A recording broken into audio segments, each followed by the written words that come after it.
Bueno, muy buenos días. Queremos invitarlos desde el Departamento de Psicoanálisis y Sociedad a esta actividad que se llama El malestar en la política y algo más. Para ello contamos con la presencia de el doctor Federico Averasturi, miembro titular en función didáctica, miembro de IPA, que nos va a ayudar a comentar los trabajos. Los trabajos van a ser de los invitados del doctor Pablo Santander, de la APCH de Santiago de Chile, y Elena Daltro Pontual, de la SBPB de Brasilia, y el coordinador Juan Pineta, que nos va a acompañar, y también como traductora Javiera, si hay preguntas en portugués. Bueno, para empezar, va a hablar Juan como una pequeña introducción. Buen día, se acerca fin de año y las actividades ya se van acumulando y agradezco por eso mucho a la gente que está presente acá y a los que están online por Click Meeting. Bueno, yo voy a hacer una pequeña introducción. Esta es la tercera actividad de las 4 actividades centrales que conforman el eje de nuestro departamento este año, lo que tiene que ver con profundizar el abordaje NAPA de la realidad en la cual vivimos, en sus aspectos más actuales, complejos y pasionales. Iniciamos el año con corrupción en América Latina, una perspectiva psicoanalítica. Continuábamos luego con la cuestión del etiquetamiento, rotulación y patologización de la vida cotidiana. Cómo ser normal y no morir en el intento, lo cual es un oxímoron. Y finalizaremos con ideología y fanatismo el martes que viene. Pienso que los psicoanalistas podemos abordar los temas sin esperar un utópico futuro de condiciones ideales. Propuesta esta espera a tratar temas complejos y actuales que para mí no deja de ser una procrastinación tanática que impide el abordaje del conflicto para que donde ello era el conocimiento del ser advenga. Siempre habrá excusas acerca de que no es conveniente hablar ahora de tal tema porque hay elecciones, o porque el país está muy dividido, o porque pasó esto o aquello. Como si hablar, ponerle palabras en el marco institucional, implicase la amenaza de algo ominoso que caería fatalmente sobre aquellos que, como en el cuento de Barba Azul, se atreviesen a ver qué es lo que hay atrás de las puertas prohibidas. Pero el futuro llegó hace rato, y si hay suerte, el efecto del pasado va transformándose en el mismo instante en que vamos hablando, apalabrando la realidad. En el marco del reconocimiento de la alteridad, la diferencia de las generaciones y la diferencia anatómica. Realidad. Sabemos que uno de los objetivos del psicoanálisis es llegar a superar ese funcionamiento hipertrofiado del superyo, devenido muchas veces comisario político, que opera desde el inconsciente individual y colectivo.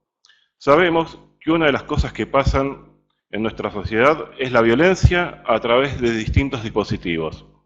200 desaparecidos a lo largo de nuestra democracia desde 1983, incluido el albañil Julio López en el año 2006. 4.700 muertos en democracia en relación a la represión institucional desde 1983 según la Correpi. Ahí se cuenta el artesano Maldonado. Y esto sin contar los muertos por Paco y otras sustancias vendidas a manos de protegidos del poder.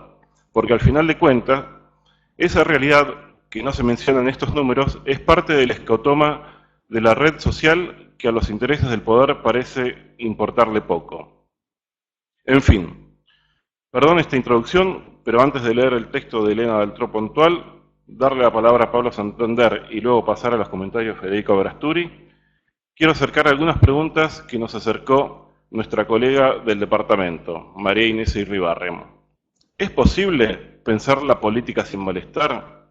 ¿No es acaso la política un instrumento para la toma del poder? ¿Y la toma del poder siempre implica un ejercicio de algún tipo de violencia, de dominio, de sometimiento hacia un otro, de un malestar inherente al hombre? Este ejercicio del poder podrá estar al servicio de unos pocos o de la mayoría, ¿De los oprimidos o de los opresores? Dice María Inés. ¿Podrá continuarse con el ejercicio de la violencia física hasta llegar a la guerra o podrá limitarse a la palabra como en los parlamentos? Pero siempre implica algún tipo de dominio de alguien o algunos sobre otros. La pregunta central sería, ¿qué tiene el psicoanálisis para decir sobre el poder? Freud abordó esta problemática desde distintos ángulos, desde distintos vértices. Desde la sexualidad pulsional se preguntó acerca de la pulsión de dominio, del afán de venganza, de las lógicas sadomasoquistas. Desde la oposición pulsión de vida, pulsión de muerte, abordando la complejidad del porqué de la guerra. Desde los tipos de ideales, articulándolos con el superyo y la segunda tópica, yo, ello, superyo.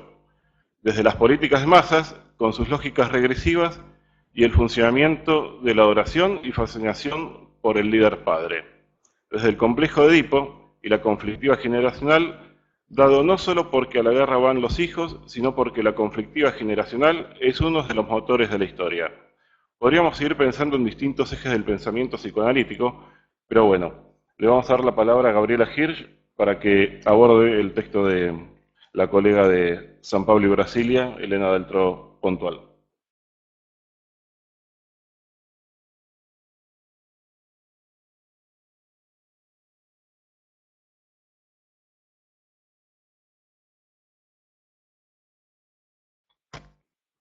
Bueno, voy a leer a la letra lo que tan amablemente nos alcanzó Elena Daltró Pontual. Estoy motivada a repensar mi vida. ¿Dónde estoy? ¿Para dónde voy? ¿Quién soy? Este cuestionamiento, un tanto angustiado, fue manifestado a un grupo de amigos por una persona que dedicó muchos años de su vida a la militancia política. Sus dudas me llevaron también a pensar y repensar acerca de lo que viene ocurriendo en el país y en las reacciones de las personas que conozco sobre los últimos acontecimientos políticos. Veo por un lado, en lo cual me incluyo, a aquellos que frustrados y desilusionados con los partidos políticos y las ideologías, atraviesan por un doloroso duelo de pérdidas de ideales, perspectivas y muchas veces incluso hasta la esperanza en un futuro mejor para el país en los próximos años. Hay, entonces, aquellos que a pesar de todo intentan aferrarse al pasado, a lo que quedó de ello, pagando muchas veces un alto precio en relación a la familia, amistades, salud, trabajo y relaciones personales. Parto de la constatación hecha por el filósofo y profesor Vladimir Safatli, al que adhiero, de que no se trata sólo de un ciclo de desarrollo, desenvolvimiento del lulismo o del peteísmo, del movimiento PT Brasil, lo que terminó, sino también un modelo de gobernabilidad sintetizado en el fin de la dictadura militar, la llamada Nueva República, con su dinámica de conflictos, polaridades y proyectos. En el artículo publicado en Carta Capital, el 15 del 3 del 2015, Safatli dice que no anticipa alimentar la ilusión de que Brasil se encamina lentamente en dirección al denominado perfeccionamiento democrático y a la consolidación de sus instituciones. Para él, es difícil hablar de perfeccionamiento cuando se percibe la imposibilidad de la estructura institucional brasileña de aumentar la participación popular en los procesos de toma de decisión del Estado, la permeabilidad de la partidocracia brasileña a los intereses económicos, la corrupción como condición general de funcionamiento y sus representantes inmunes a cualquier crítica a las distorsiones. Se suman a tales eventos la venida de nuevas crisis económicas, con el descontento creciente de la población y la pérdida de poder adquisitivo, principalmente de aquellos que vivieron el sueño de una noche de verano de salir de la miseria y poder ascender de clase social. Más allá de esto, observa Safatli, crece un conservadurismo comandado por una derecha con su indignación farsesca y su moralismo que sirve apenas como arma contra los enemigos. Dicho esto y extendiendo estas reflexiones a determinados acontecimientos mundiales, solo para citar algunos, en Europa la crisis de los inmigrantes, terrorismo y fanatismo islámico, las guerras crecientes en Oriente Medio, miseria y conflictos en África, podríamos pensar el inicio del siglo XXI como la era de la desorientación. Como bien definió el psicoanalista Christopher Bolas, analista didacta de la Sociedad Británica de Psicoanálisis, en su artículo publicado en la Revista Brasilera de Psicoanálisis, volumen 49, titulado Psicoanálisis en la era de la desorientación, el retorno de lo oprimido. Esa desorientación, tan bien manifestada por la militancia política, envuelve, contiene, cambio de diversos órdenes, que obligan a las relaciones humanas y a la creatividad individual a sobrevivir en el más duro de los tiempos. Para Bolas no somos más destructivos que antes, pero sí somos más peligrosos. Y esto ha producido un miedo y un desamparo nunca visto antes, especialmente en la fase del proceso de pensamiento de tipo refractivo de los medios de comunicación, que no internalizan, contienen, metabolizan o contextualizan los problemas, sino que simplemente irradian espectáculos de peligro y tragedia en billones de objetos bizarros. Al estudiar la psicosis y los disturbios de la capacidad para pensar, Bion, en 1979, describió como bizarros los objetos parciales sometidos a tantos clivajes que quedaron reducidos a partículas minúsculas. Tales fragmentos disociados quedan flotando en torno del sujeto, amenazándolo en el caso de las paranoias, de diversas formas, venida de lugares inciertos y de modo imprevisible, como bien definió David Zimmerman. ¿Estaríamos dominados por una pulsión de muerte colectiva que nos impide cambios efectivos? El psicoanalista Jean-Bertrand Pontalis define a la pulsión de muerte como un proceso de desagregación radical, un proceso de clausura que no contempla nada más allá de su propia realización y cuya naturaleza repetitiva es la marca de su instintividad. Pienso en primer lugar en quienes están haciendo luto por la pérdida de ideales y esperanzas en aquellos que un día creyeron, lo mismo que aquellos que no son y nunca fueron afiliados a partidos políticos o practican algún tipo de militancia política, pero que igualmente perdieron algo valioso, que puede ser hasta su mismo poder adquisitivo, la creencia de ver al país crecer y desarrollarse o de tener un futuro mejor para sí mismos, sus hijos y sus nietos. Pérdidas que parecen repetirse en la historia reciente del país. En el memorable texto Duelo y Melancolía, escrito en 1915, Sigmund Freud define al duelo de modo general como la reacción ante la pérdida de un ente, la pérdida de alguna abstracción que ocupó el lugar de un ente querido, como el país, la libertad o un ideal. En el proceso de duelo, dice Freud, prevalece el respeto o miramiento por la realidad, y de forma penosa hay un trabajo para que este displacer sea aceptado, siempre de cara a la realidad de los hechos. Cuando este trabajo de duelo concluye, el yo queda libre otra vez. El hecho aquí es que aquel objeto amado, sea cual fuere, no existe más, y el trabajo pasa a exigir que toda la libido sea retirada de sus ligazones con el objeto.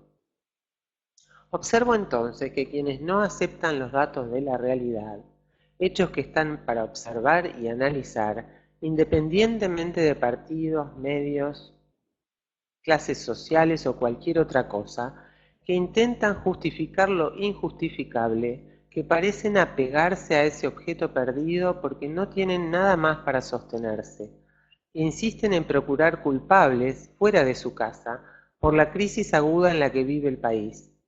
Ya he oído alegatos que incluyen al capitalismo internacional, la CIA, élites, partidos de oposición, etc. No refiero a los casos de puro oportunismo, sino a la negación del yo a una realidad que aparece como intolerable. Vuelvo a duelo y melancolía. Cuando Freud dice que esa exigencia de trabajo de duelo provoca una oposición comprensible, pues nadie abandona de buen grado una posición libidinal, ni siquiera en realidad cuando un sustituto ya está apareciendo para ocupar su lugar. Tal oposición puede ser tan intensa que da lugar a un desvío de la realidad y a un apego a un objeto que fue perdido por intermedio de una psicosis alucinatoria cargada de deseo. En el discurrir del texto, haciendo una diferencia entre el proceso de duelo y el de melancolía, Freud sugiere que la melancolía está de alguna forma relacionada con una pérdida objetal retirada de la conciencia. Está de alguna forma relacionada con una pérdida retirada de la conciencia, al contrario de lo que sucede en el duelo, en el cual nada existe de inconsciente respecto a la pérdida. El melancólico exhibe una cosa que está ausente en el duelo, una disminución extraordinaria de su autoestima, un empobrecimiento de su yo en gran escala. Freud agrega, en el duelo es el mundo el que se torna pobre y vacío, en la melancolía es el propio yo. Bolas se interroga acerca de si estaríamos imitando a la muerte en aquellas formaciones egoístas que constituyen el retorno de lo oprimido. Para él, el lanzamiento al futuro disparado por la revolución industrial ha desflagrado tentativas profundamente creativas y maníacas de captar y representar el sentido de la vida humana antes de que el pensamiento quedase al margen. Añado aquí el fracaso del marxismo como forma de gobierno y de dominación, o bien como alternativa al capitalismo, tan bien representado por la caída del muro de Berlín. Dejó a las izquierdas que en ellas creían un tanto en la orfandad. ¿Estarían estos grupos dirigidos a una destrucción repetitiva? En vísperas de la Segunda Guerra Mundial, en El malestar de la cultura, cuyo tema principal es el antagonismo irremediable entre las exigencias de la pulsión y las restricciones de la civilización, Freud observó: no nos sentimos bien dentro de nuestra cultura actual, pero es difícil formarse un juicio acerca de las épocas anteriores, para saber si los seres humanos se sintieron más felices y en qué medida, y si sus condiciones de cultura tuvieron parte en ello. Para Freud, la existencia de esta inclinación agresiva que podemos registrar en nosotros mismos, y con derecho presuponemos que en los demás, es el factor que perturba nuestros vínculos con el prójimo y que compele a la cultura a realizar su gasto de energía. En consecuencia de esta mutua hostilidad primaria de los seres humanos, concluye Freud, la sociedad civilizada es permanentemente amenazada de desintegración. En ese mismo libro, Freud dice que los comunistas afirmaban haber descubierto un camino para liberarnos de nuestros males, lo que sería, en resumen, la extinción de la propiedad, siendo esta el origen del mal, que corrompe la naturaleza de los hombres. Si se cancela la propiedad privada, si todos los bienes se declaran comunes y se permite participar en su goce a todos los seres humanos, desaparecerán la malevolencia y la enemistad entre los hombres, observó Freud respecto a la doctrina marxista. Pero a la vez dijo, subrayó, que no estaba interesado en criticar a la economía del sistema comunista, tampoco en investigar si la abolición de la propiedad privada sería conveniente o ventajosa. Dice, sin embargo, ser capaz de reconocer que las premisas psicológicas en que ese sistema se basa es una ilusión insustentable. Una vez más, mi reconocimiento al padre del psicoanálisis. Se desplomaron la China maoísta, la Unión Soviética y demás países que intentaron el camino del comunismo. Se desplomaron los líderes comunistas de varios países atrapados en la violencia y la corrupción.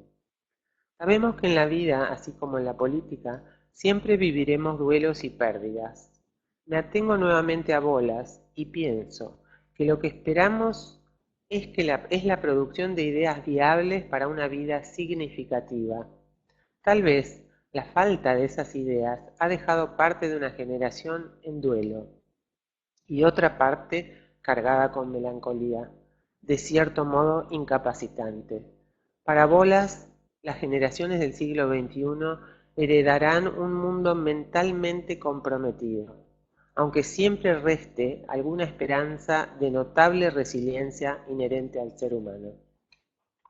Quiero aclarar que este texto se publicó en el Journal de Psicoanálisis de la Sociedad de Brasilia en 2015, lo cual nos habíamos llamado la atención porque, bueno, se trata de un texto que abordaba en ese momento las difíciles situaciones que estaba viviendo ese, ¿no? O sea, es raro que en un journal de alguna sociedad psicoanalítica este tipo de textos.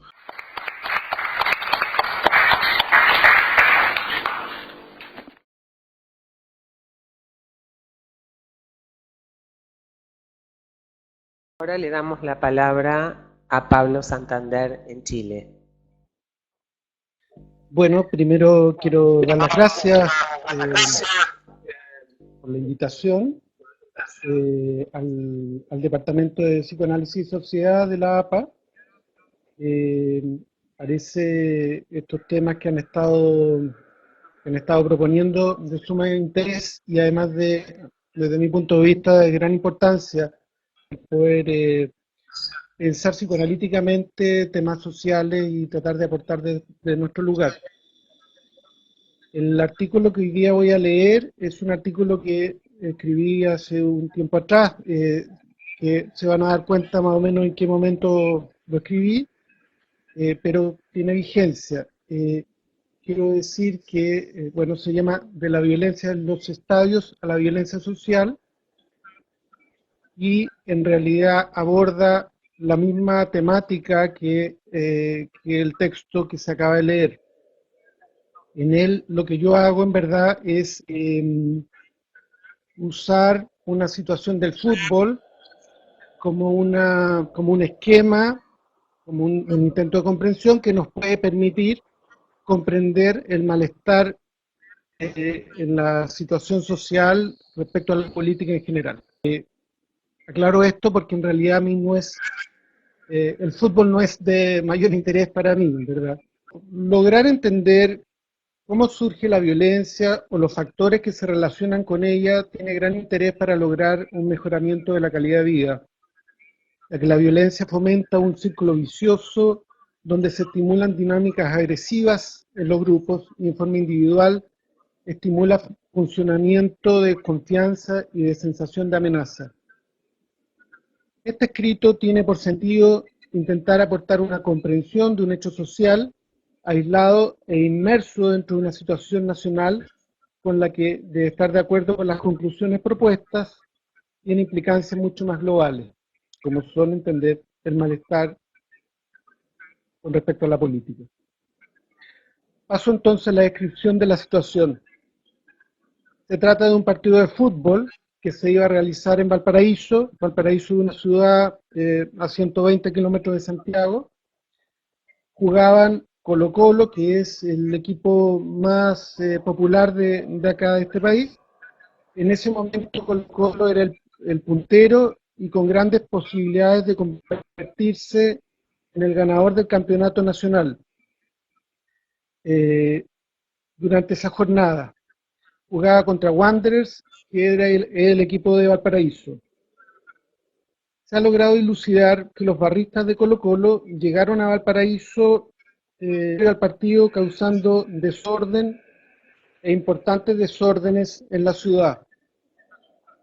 Ya estaba la idea colectiva de generar disrupción. Vale la pena aclarar que estas dos barras no se tienen especial animadversión, como si sería un partido de Colo-Colo versus, por ejemplo, la Universidad de Chile, que son como barras enemigas. En fin, la situación en sí fue que, en forma inédita, dentro de la violencia en los estadios, los barristas de Colo-Colo salieron a la cancha previo al inicio del encuentro deportivo, causando destrozos y enfrentándose con los barristas del otro equipo. Esto hizo que el encuentro de fútbol se suspendiera y no se pudiera jugar.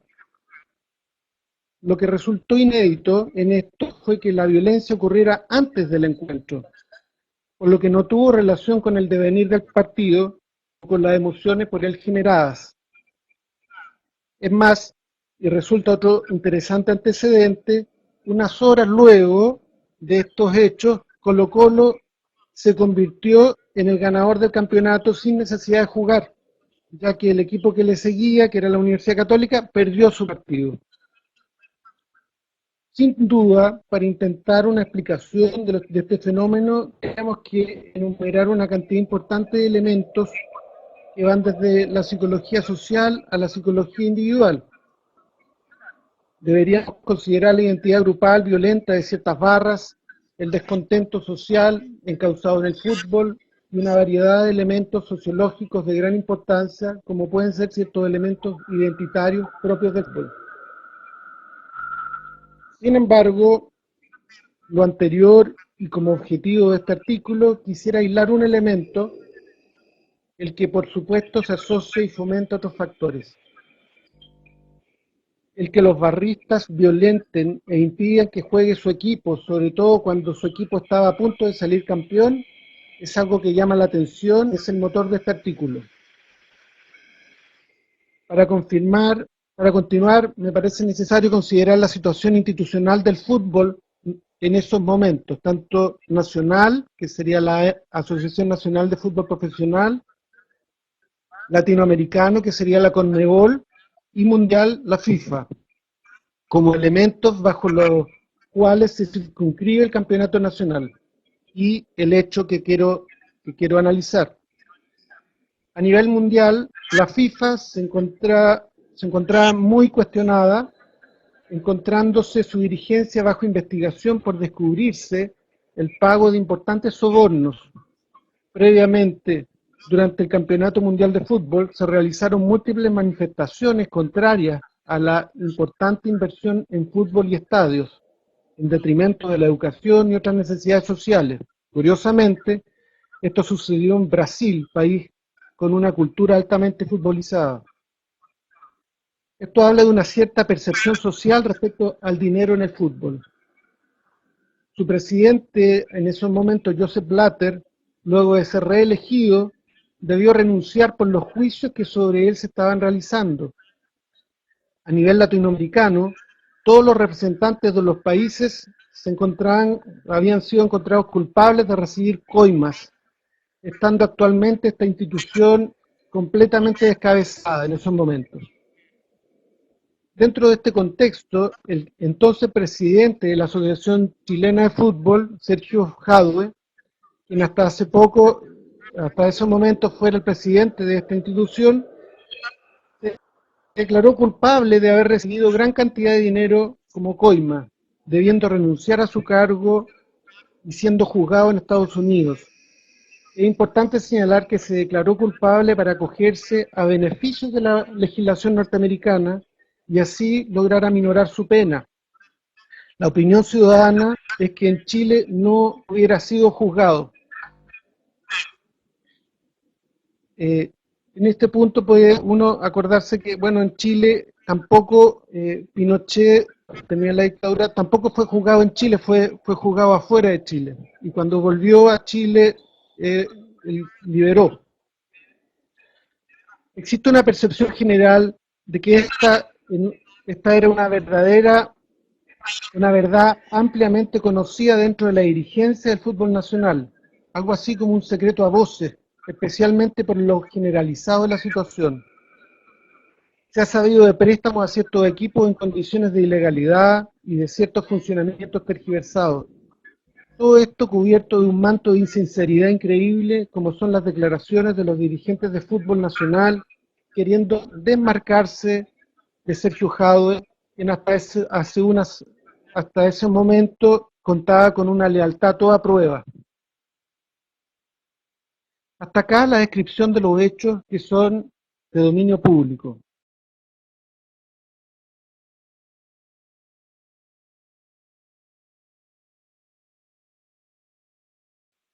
Ahora quisiera referir el elemento que deseo comunicar de la presente situación. Lo que genera el fútbol son intensos montos de pasión. Con los jugadores se generan identificaciones, al igual que con las demás personas que comparten la pasión por este equipo. A través del juego se vivencian ciertas fantasías inconscientes. En este sentido, resulta claro que la diligencia despierta ciertas fantasías en relación a los elementos engañosos y su búsqueda de beneficio personal por sobre el verdadero interés por el fútbol. Hay una situación de la realidad externa que tiene que ver con el real engaño y beneficio personal que desencadena emociones internas en relación a una fantasía inconsciente generada. Esto a nivel masivo no se aborda ni se piensa, se encuentra en el grupo como imágenes de hostilidad y destrucción. Desde el psicoanálisis se sabe que hechos así como los descritos de estas autoridades recrean transferencias hostiles tempranas, vivencias o representaciones precoces. Esto especialmente en relación a actividades que se viven con pasión, que se encuentran muy investidas. En el fútbol se viven fantasías de rivalidad, de querer ganar al otro hombre y triunfar sobre él. El contenido de la fantasía específica dependerá del individuo, pero la rivalidad con el hermano o con el padre en relación con la madre, o el asociarse con manos en la defensa de la madre, etc., son comunes. Pero esta dinámica está dentro de un marco preestablecido. Por eso perder el partido se vive como perder sobre el rival edípico concreto, y eso generará violencias que serán elaboradas o no según el aparato mental del jugador. Por esto es que se generan pasiones muy intensas en este deporte. Ahora, en este caso que estudiamos, Sergio Jado, el presidente de la ANFP, como padre de la ANFP, se ha enriquecido o se enriqueció por fuera del marco establecido, esto es, sin importar las reglas del juego, con una sensación de impunidad importante, que violenta importantemente. Lo que quiero comentar es que todas estas informaciones estaban en la mente de la población y de los barristas que en esos momentos emergen a la cancha e impiden el juego. En este sentido resulta coherente que la violencia haya ocurrido afuera y antes del partido. Por cierto que si le preguntamos a un barrista por la relación de sus actos con la situación de la dirigencia, este rechazaría tal asociación. Sin embargo, le sería difícil dar cuenta satisfactoria de sus actos, que son elementos emocionales intensos, vaciados en estos actos sin ninguna elaboración mental, pura descarga. Resulta interesante pensar en el lugar del fútbol, ya sea como medio de descarga, violencias generadas en nuestra cotidianidad o como generador de violencias. En este sentido resulta cuestionable el elemento sublimatorio habitualmente adjudicado al fútbol, pensando que han existido hasta guerras provocadas por un partido de fútbol. Se puede hacer una conexión entre el deporte con el juego en el niño, el que puede servir como para la elaboración o como lo describía Freud al describir el juego de su nieto, cuando su madre se ausentaba y su padre estaba en la guerra, que consistía en lanzar el carretel y traerlo de vuelta tirando del hilo, asociado a las palabras Podda, donde describe la elaboración del niño a la separación de su madre. Pero el juego puede ser generador de angustias intensas y violencias, por la generación de fantasías inconscientes subyacentes agresivas. En el caso descrito por Freud, habría sido al carretel no hubiera vuelto luego que él lo lanzaba, lo que implicaría una fantasía de pérdida de la madre querida. En el fútbol, y particularmente en la situación de Jadwe recién explicitada, existiría una vivencia inconsciente de que al padre en verdad no le interesa sino su beneficio personal, violentando a la madre y a la familia en general. Esta fantasía inconsciente es generadora de intensas emociones hostiles que por las condiciones del grupo son descargadas. Ahora, si consideramos lo anterior como uno de los elementos explicativos de la violencia, tendríamos que considerar que ese modelo puede describir otro tipo de situaciones sociales, como son las situaciones generadoras de sensaciones de deshonestidad y de beneficios personales engañosos en áreas de la política nacional. Así, los casos de Cabal, Penta y Soquimich, estos son casos que aquí en Chile fueron bien importantes y famosos, son semejantes a lo que sería el caso de Odebrecht en Brasil o en Perú y Ecuador. Cabal tiene que ver con el hijo de la presidenta, en que usa un tráfico de información. Penta se trata de una empresa que financiaba en general la política de derecha en forma bien fuerte. Y Soquimich era una empresa importante, el dueño era el yerno de Pinochet. Y este yerno de Pinochet financió, digamos, a todos los partidos y las campañas, y incluso la campaña de la presidenta Bachelet. Estas empresas tendrían un funcionamiento en la población similar, siendo este modelo de colaboración en la comprensión de la violencia social. Me parece importante recalcar que este es un elemento. Estas dinámicas grupales se encuentran con la psicología individual y con dinámicas específicas que ya sea exacerban o reducen el accionar de lo planteado. Lo observado socialmente es que en estas temáticas existe un malestar social muy intenso que busca descargar por muchas vías. Por otro lado, un componente interesante es que estas pasiones o emociones de descontento no se encuentran en un discurso articulado, sino en descargas a la acción o en descargas discursivas. En una sociedad no se da un curso institucional o cabida a estas emociones, estas se descargan de alguna manera a menos que se ejecute una total y absoluta coartación de la expresión social. Resulta importante entonces que exista un sentir de que los padres, los líderes, asumen las responsabilidades cuando se salen de las reglas del juego para aminorar la sensación de frustración y rabia descontenidas. Otro punto es que el modelo de que existen imágenes y emociones generadas que van a tener una forma de expresión social genera la necesidad de pensar el lugar que tienen las minorías en general, de que no se resuelve con la simple aceptación de la mayoría sobre la minoría, sino con cómo lograr incorporar elementos de esa minoría y que estos no queden como elementos de funcionamiento de ese individuo.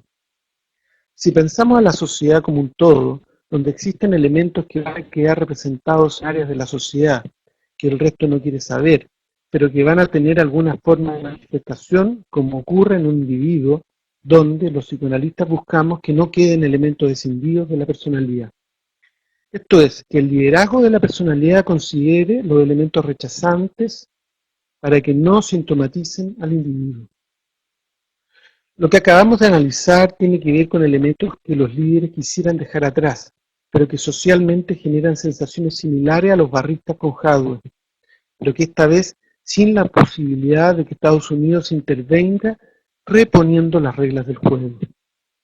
Espero que en este breve texto se haya podido pensar algunos elementos de la violencia en los estadios, así como elementos generativos de violencia social. Este es un intento comprensivo, pero no por eso justificatorio de los graves hechos que individuos realizan. También me doy cuenta de lo complejo que son las dinámicas sociales y que este es solo un elemento dentro de otros importantes. Muchas gracias.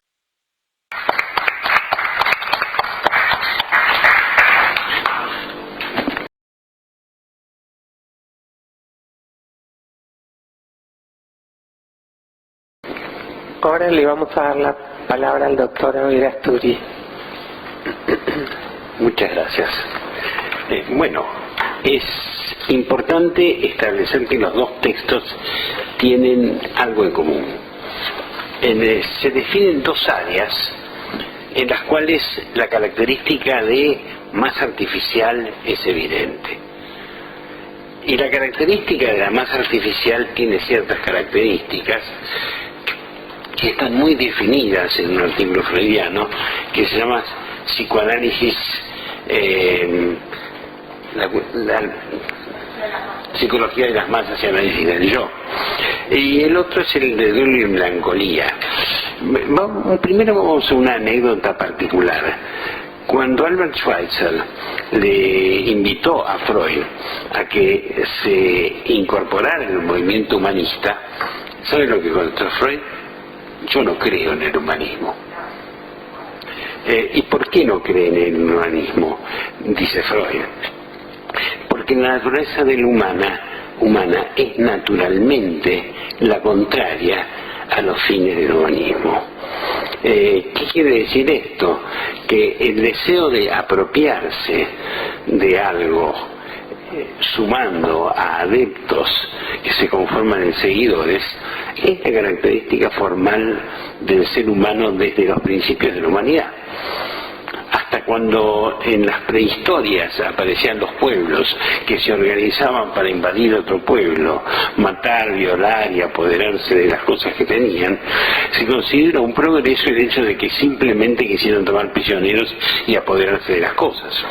Quiere decir que sobre el simple hecho de matar, de eliminar, se imponía la cuestión del apropiarse. Esta anécdota de que Frey no creía en el humanismo va seguida de otra cuestión que estudiamos cuando leemos la hipótesis sobre la agresividad que se tiene desde, por ejemplo, un artículo de Jacques Lacan. Escribe ese artículo que se llama La agresividad del psicoanálisis. Uno de los planteos más importantes que dice es que la agresividad es la salida cuando el peligro de la anomia es muy fuerte. Es decir, cuando hay una pérdida de cierta cuestión que está en el prólogo del trabajo de nuestra colega brasilera, es ¿quién soy yo?, aparece como resultado cuando no es posible verbalizar una hipótesis, es decir, la salida de la violencia. Pero lo que más me interesa es la proliferación de lo que llamamos la masa artificial. Esto que está muy bien descrito en Psicología de las Masas y Análisis del Yo. Porque la masa artificial es el caldo de cultivo principal que permite la política, y ni hablar del partido de fútbol.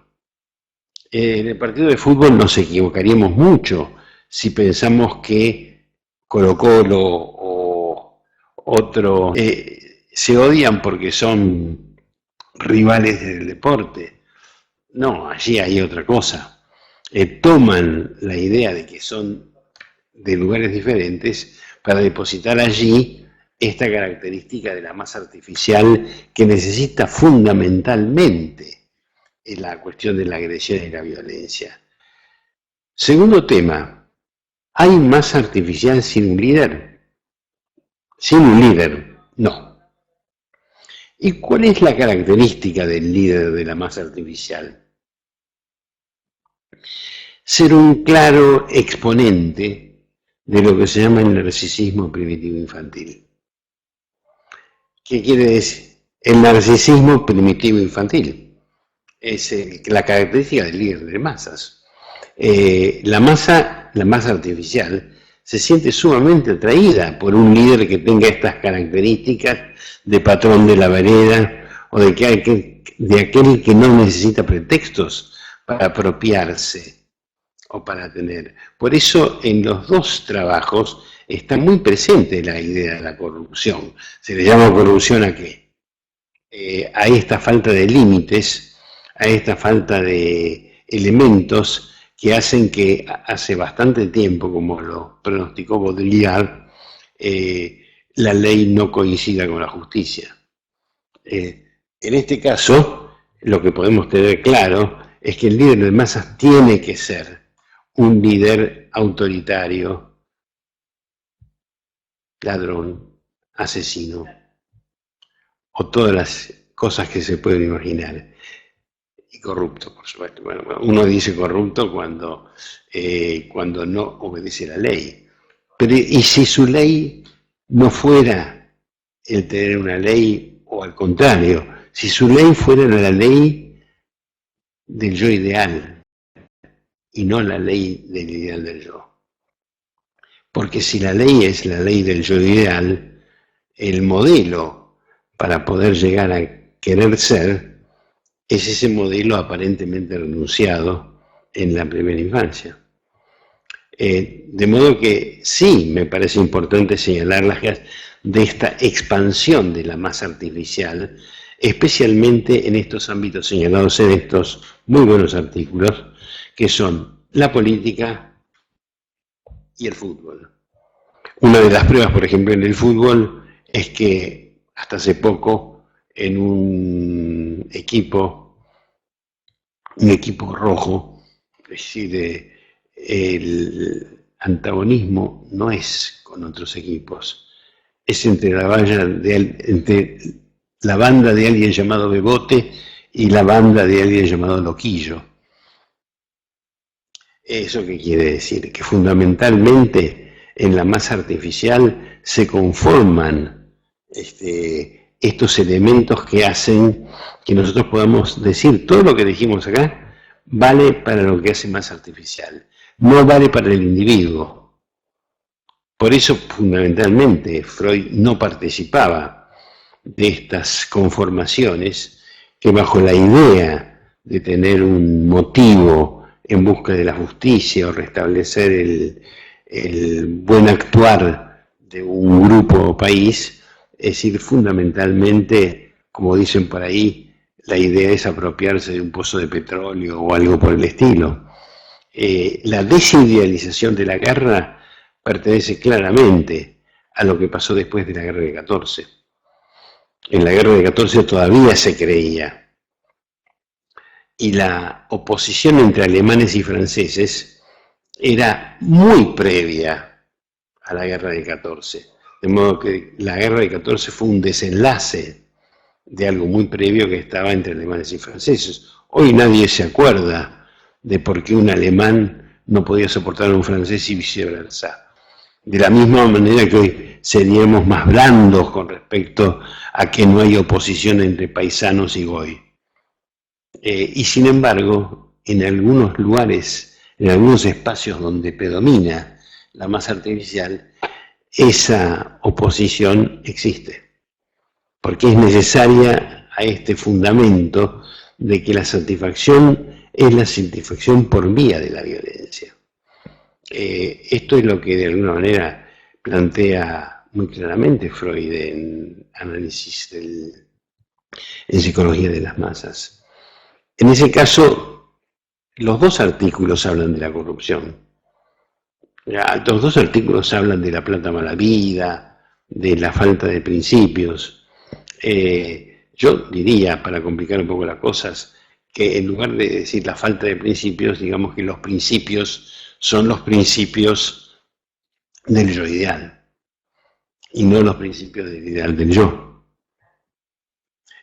Por eso, cuando Freud habla de el futuro de la humanidad, habla de que solo un pequeño grupo puede ordenarse alrededor de colocar en el ideal del yo una relación de la justicia con la ley.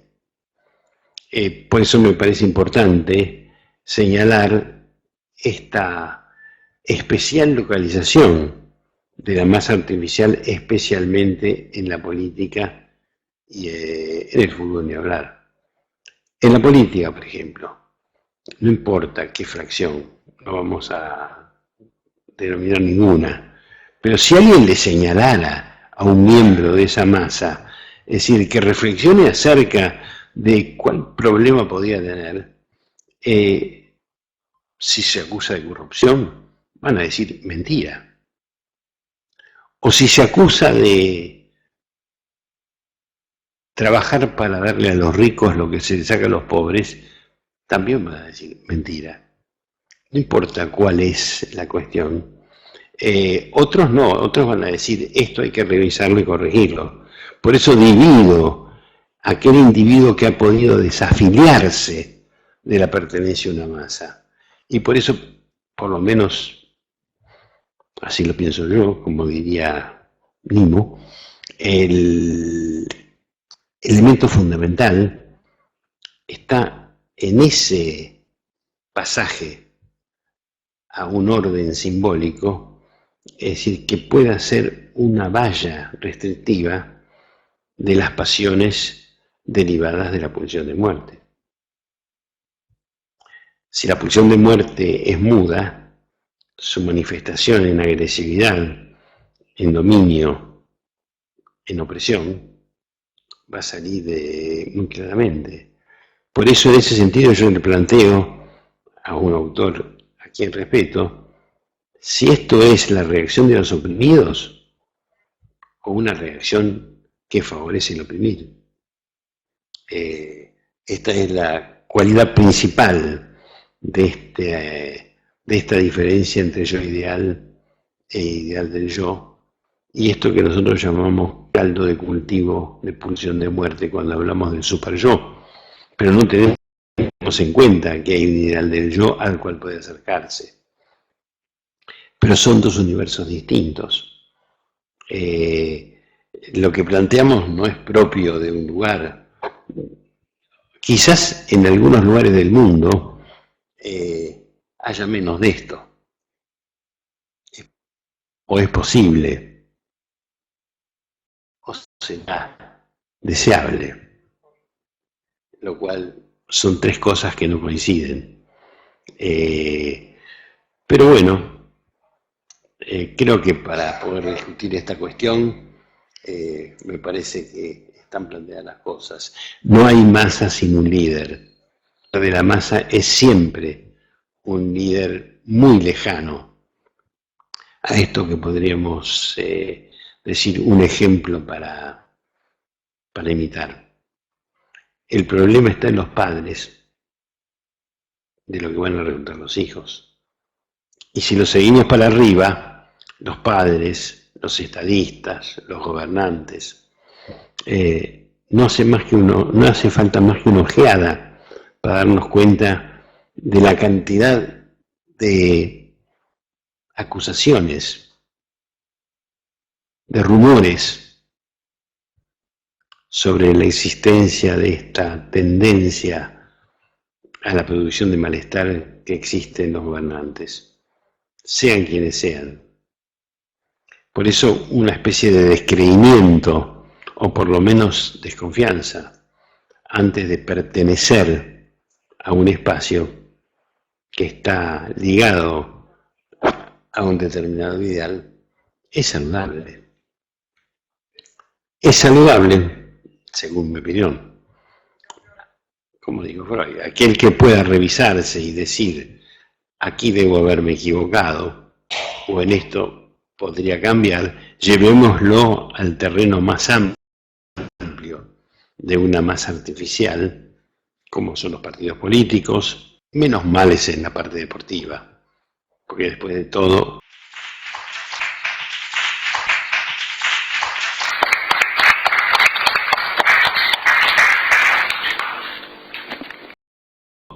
Bueno, muchísimas gracias y ahora vamos a dar lugar a todos los que quieran elevar alguna pregunta desde Click Meeting. Gustavo Dupuy. Muchas gracias.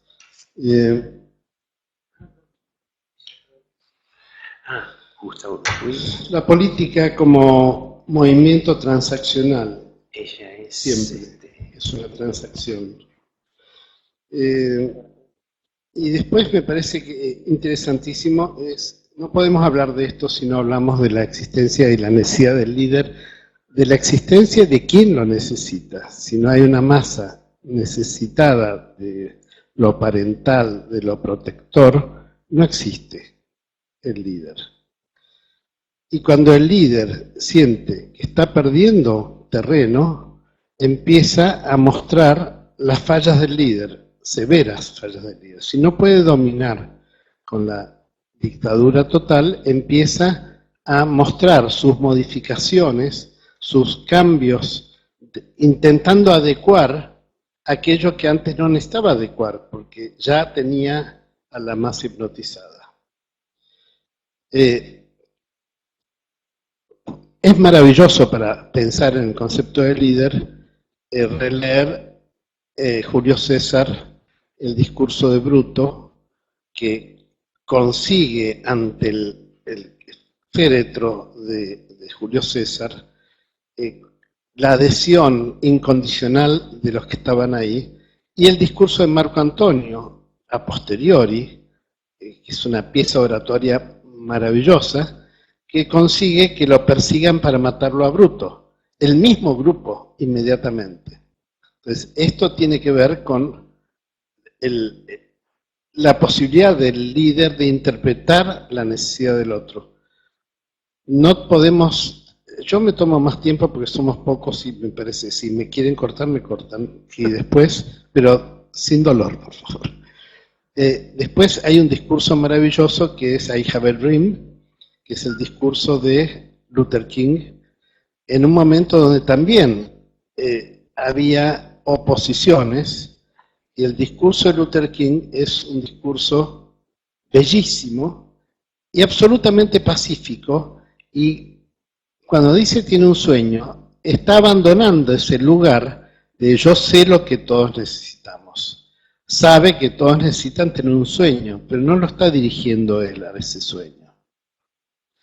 Y después paso al último discurso, que es el de Shylock, es Chaplin, cuando en El Gran Dictador, cuando tiene que dar el discurso encarnando a Hitler, y hace un discurso de paz y libertad.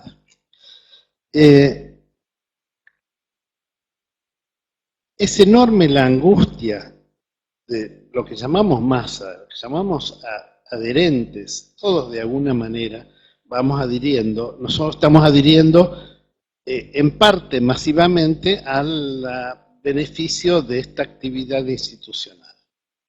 Y de repente si decimos que salió mal, nos angustiamos, nos entristecemos y sentimos que perdimos algo. O sea que el espíritu de cuerpo que se genera, digamos, cuerpo, asimilo a masa un poco más livianamente, también tiene esto. Cuando hablan de política, difícil definir el comunismo y a unirlo a la Unión Soviética, para mi gusto. El comunismo se termina en la Unión Soviética en el año 23, cuando empieza el estalinismo, que no es un líder comunista, sino que es un líder. Y mata cientos de miles. Millones. Lo mismo pasa en cualquier otro. Por ejemplo, el liberalismo no es el original liberalismo que hablaba de la libertad de todos para acceder a todos los puestos de educación, de cultura,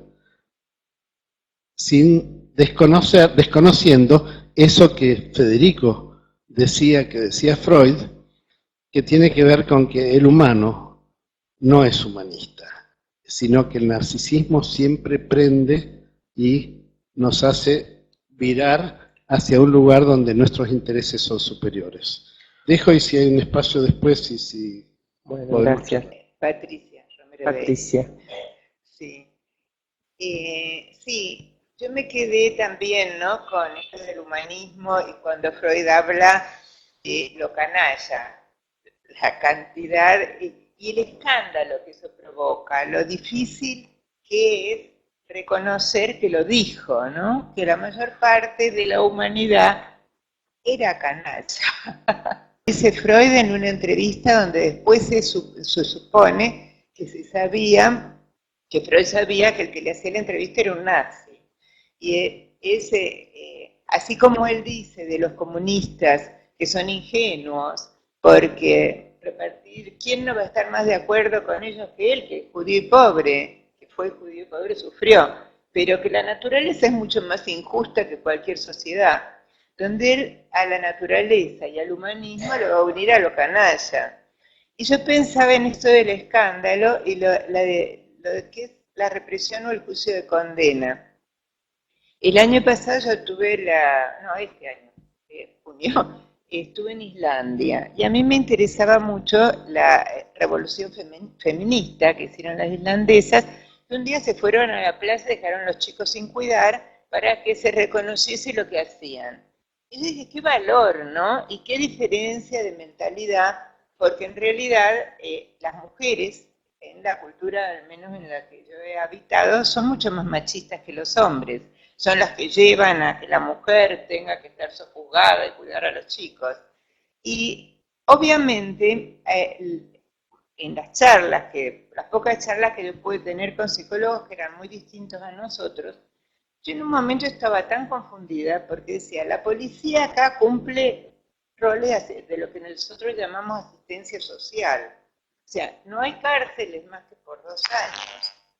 Lo que nosotros llamamos delito, ellos lo llaman, no lo llaman pasaje al acto, pero desde Lacan lo llamaríamos pasaje al acto. Entonces dicen, una vez que alguien pasó al acto, ¿para qué lo vas a tener preso? Si son mucho más peligrosos los que andan por la calle, todavía no te diste cuenta.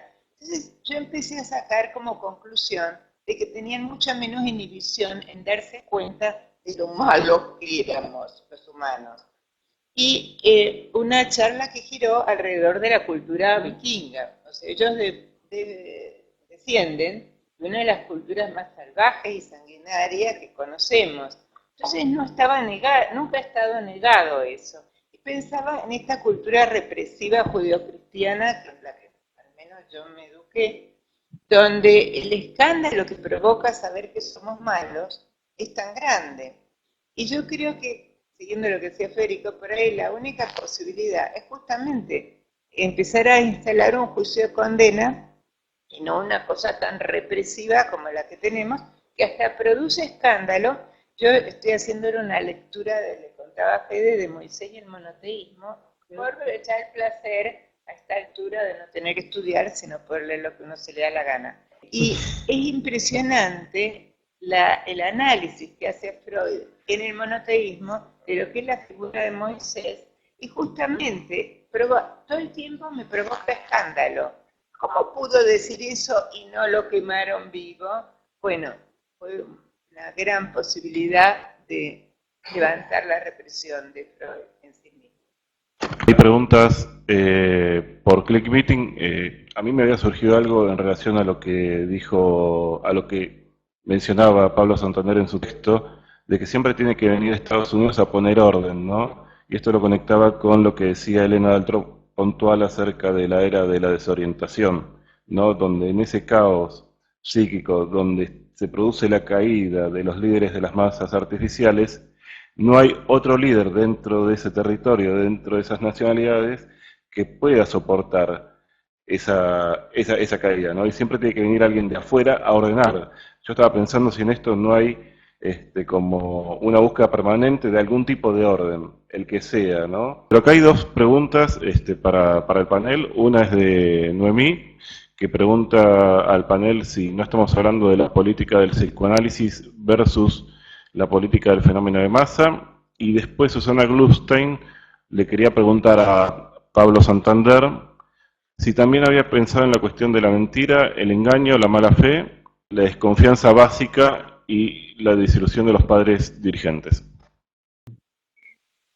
En relación a la pregunta que hace Susana, yo diría sí, que sí, yo pienso que lo que los 2 artículos abordan es la problemática de los líderes. En ese sentido yo comparto lo que decía el comentarista en relación a los principios del yo ideal, más que del ideal del yo. Y en ese sentido yo pensaba que quizá algo que va a haber que pensar más son las condiciones que facilitan la generación de líderes que representan más bien el yo ideal, principios del yo ideal, más que del ideal del yo, que sería lo que estamos describiendo, tanto la colega brasilera como yo. ¿Cuáles son las características? Yo podría decir que algunos elementos pueden tener que ver con una dificultad en la elaboración previa de conflictivas dentro de Latinoamérica, que serían las propias dictaduras, en las que se podría haber elaborado los abusos en relación a los derechos humanos y no tanto elaborado el aspecto de la imposición de ciertos modelos económicos que fueron impuestos. Que probablemente lo que describe la colega brasilera pueda tener que ver con una dificultad en una elaboración también de lo que sería, por ejemplo,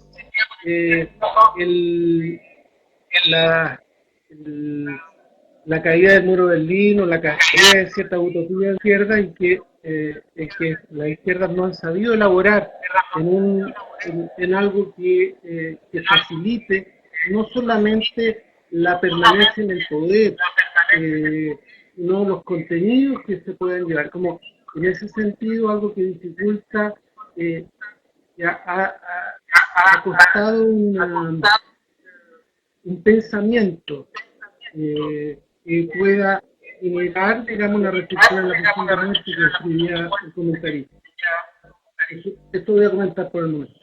Bueno, muchas gracias. Vamos a darle la palabra a Sara Arbisser, por favor.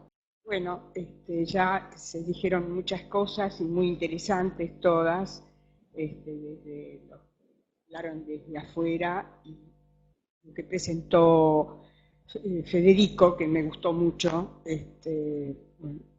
sobre todo el tema de cuando te dedicaste a lo de la psicología de las masas, ¿no es cierto? Y que de allí parte después toda la situación del malestar. O sea, bueno, el malestar genera un movimiento, vos te referiste a las guerras, y las guerras siempre aparecen cuando hay algo que uno de los bandos necesita y que tiene el otro, ¿no? Generalmente es así, desde las guerras previas, pero por ejemplo las que tenemos más noticias que la Primera, la Segunda Guerra Mundial, y eso que Freud escribió Psicología de las Masas antes de la Segunda Guerra Mundial, y no sabía lo que se venía, pero estaba todo ahí planteado, todo lo que se vino después, ¿no? Pero yo me acordaba de, como trabajo con niños, de que este tipo de situaciones empieza desde muy chiquito. Tenemos el fenómeno del bullying, por ejemplo. Ahí ya se genera esta situación que Freud plantea en Psicología de las Masas, el tema del líder negativo. Porque además, vos hablabas del líder negativo, hay también líderes positivos. Lástima que los negativos los eclipsan, ¿no? Muchas veces tienen más poder, en muchas ocasiones.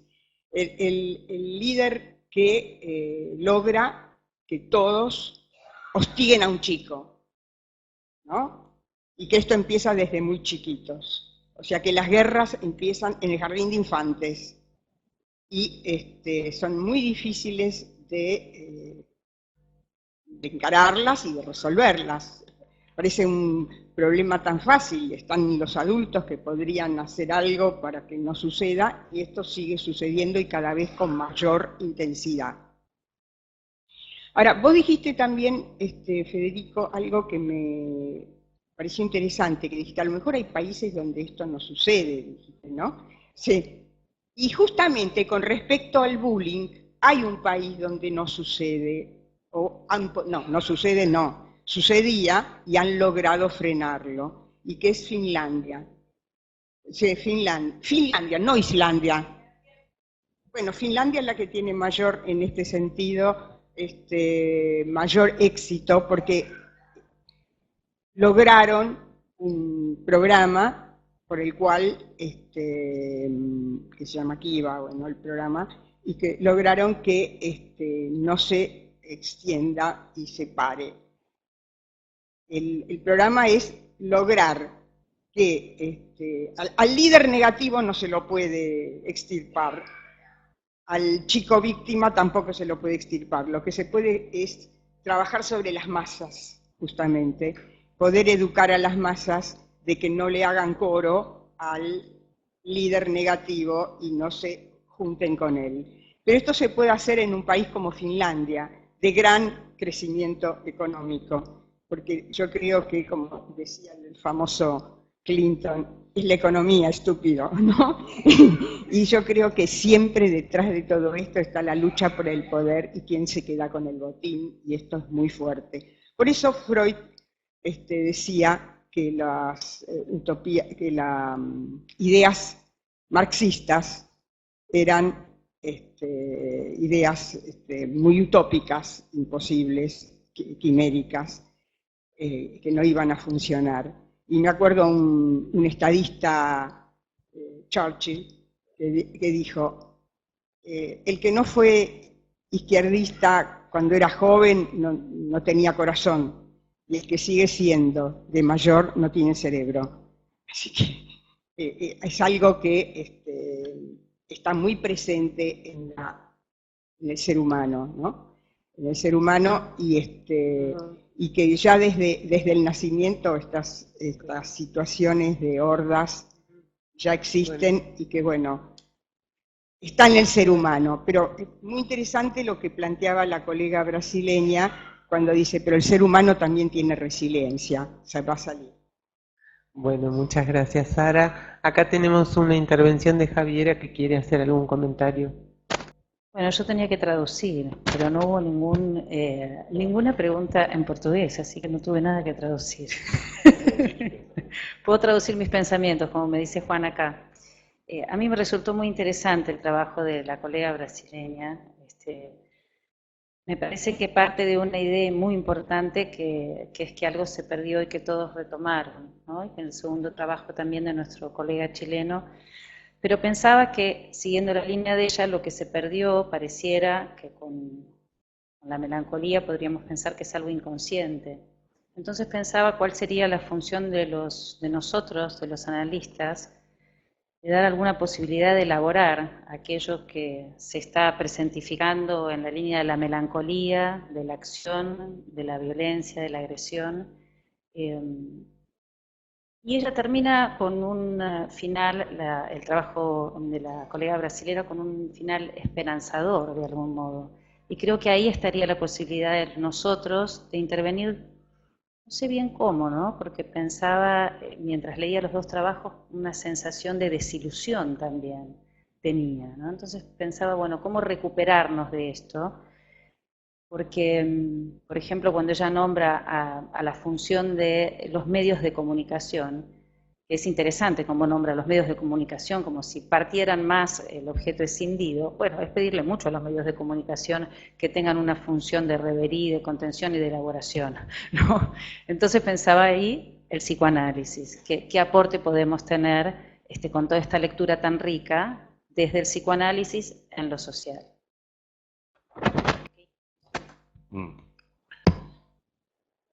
Gracias, Javiera Márquez Rosas, que no te mencioné con nombre y apellido.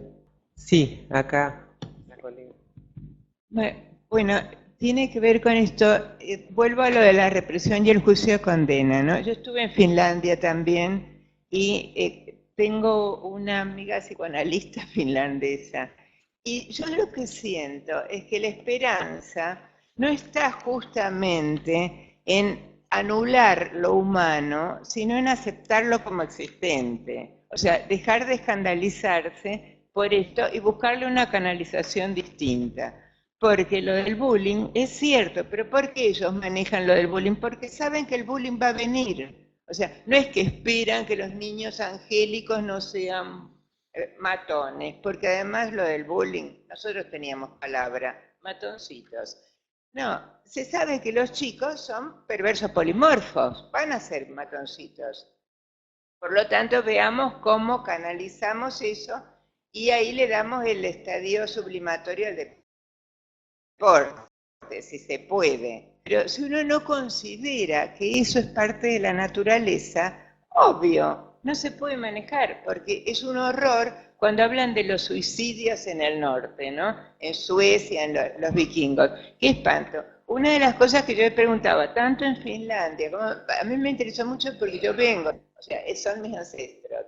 Entonces, ¿por qué miércoles se suicidaban tanto? Y claro, ellos vienen también de una eutanasia natural que los lleva el clima. O sea, cuando no se era posible cazar, había que morirse, porque si no, uno era una carga para la familia. Entonces, el suicidio tiene otro sentido, pero para nosotros es escándalo. Y uno dice, ay, ¿cómo se suicidan los suecos? Sin contemplar que de alguna manera esa cosa humana de cómo se resuelve la vejez y la muerte puede hacer, se presenta en todas las culturas. Es un problema. En vez de tomar sin escándalo el problema y ver cómo se hace, ellos lo toman, yo creo que hay más reconocimiento del salvajismo, digamos, del perverso polimorfo. Por eso es que en este momento, para nuestro gran asombro, todas esas civilizaciones que vienen de los salvajes vikingos son en este momento las más civilizadas. Islandia tiene el 96% de alfabetización universitaria, la sigue Suecia y la sigue Finlandia. Todos descendientes de los salvajes perversos polimorfos. Los angélicos y los santos tenemos un problema con la represión, que entonces asumir el problema de que somos canallas es más difícil. Gracias, Patricia. Sí. Bueno, yo me quedé pensando en muchas cosas. Tenemos, para no quedarnos en un aspecto tan por ahí pesimista, ¿no? Se me ocurría que tenemos dos grandes problemas: masas necesitadas y líderes corruptos. Ese es nuestro gran problema, porque masas necesitadas, ¿cómo resolver esto con líderes corruptos, ¿no? ¿Cómo salir de esta encrucijada de, como dice Bolas, una época de la desorientación? Me parece que para poder, sí, aplicar un juicio de condenación, porque tenemos claro las pulsiones del hombre, hay que tener un nivel de posibilidad de renuncia pulsional. Y uno no renuncia, como decía el primer artículo sobre el duelo, tan fácilmente a las gratificaciones si no tiene alguna cosa que pueda compensar. Socialmente es muy difícil, ¿no?, salirse de esta situación teniendo este contexto de líderes corruptos y masas tan necesitadas. Pero bueno, yo creo que hay que apostar a la formación y al psicoanálisis en este sentido para poder ver toda el contexto completo, que es un tema tan complejo, ¿no? Muy simple. Creo que una de las cosas que más ayuda es hablar de eso.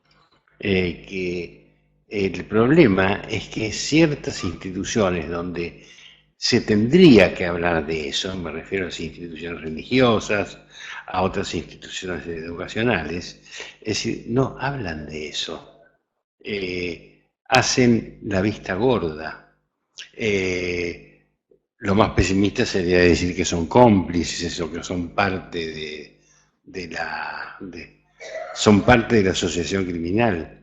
Pero la mayor parte es no hablar de eso, y muchas veces por miedo. Por miedo a que cuando uno habla de estas cosas se lo censure o se lo ataque, lo cual no deja de aburrir.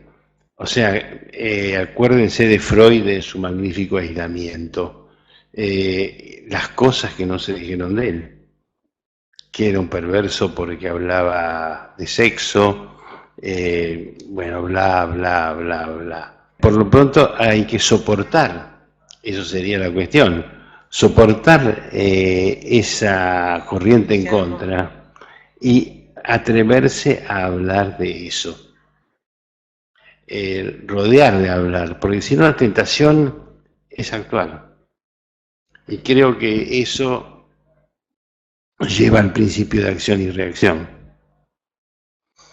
A menos, y esto ya lo digo solo a título personal, que restablezcamos el derecho en la educación de poner un límite a los excesos. Que es algo que en nuestro país probablemente ha sucedido. El derecho al aplazo, el derecho a la expulsión, el derecho al castigo en el niño, porque se establecen los requisitos previos a la existencia de esto que va, como realmente lo dijo la colega, a la posibilidad del juicio de condenación, que es lo único que reemplaza el super-yo.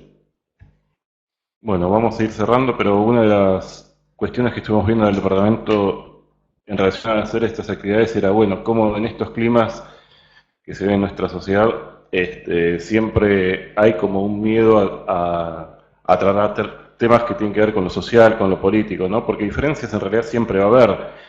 Y como vos decís, hablar ya es un cambio, ¿no? Porque hablar elimina al otro como objeto persecutorio. Una vez que se empieza este apalabramiento de la realidad, el otro pierde su carácter ominoso, superyoico, ¿no? O de comisario político.